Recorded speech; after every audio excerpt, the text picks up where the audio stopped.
Chers collègues, aujourd'hui je m'adresse à vous au sujet des rapports de participation. Ce terme apparaît souvent dans notre vie professionnelle et pourtant, on ne sait pas toujours ce qu'il veut dire. Que signifie en réalité rapport de participation et quel est son objectif? Je voudrais vous l'expliquer aujourd'hui. En Allemagne, le conseiller fiscal est un organe indépendant du droit fiscal. Mais comment peut-on garantir cette indépendance du conseiller fiscal? Et qu'est-ce que le rapport de participation a à voir avec cela? L'exigence du rapport de participation stipule que seuls les conseillers fiscaux et les professions proches, tels que les avocats ou les auditeurs, peuvent être associés d'une société de conseil fiscal.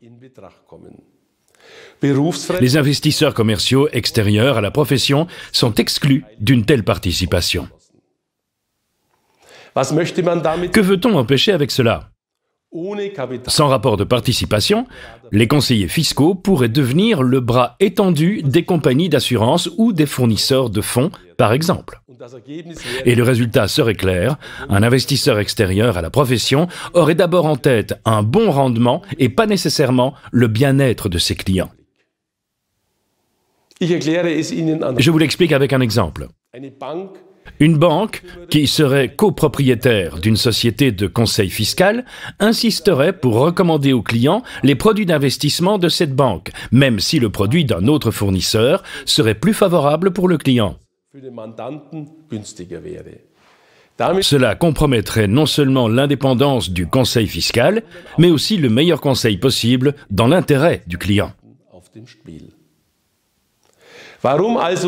Mais pourquoi la Commission européenne continue à essayer d'éliminer le rapport de participation et d'autres règles professionnelles indispensables?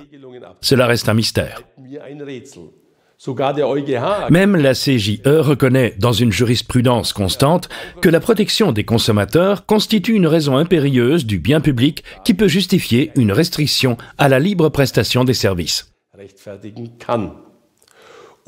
Et les rapports de participation ont également été protégés dans les considérants de la directive sur la proportionnalité.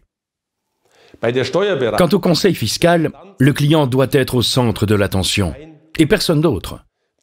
Et nous engageons tous nos efforts dans cette direction. Merci d'avoir écouté, et j'apprécie votre soutien dans notre travail. Restez vigilants.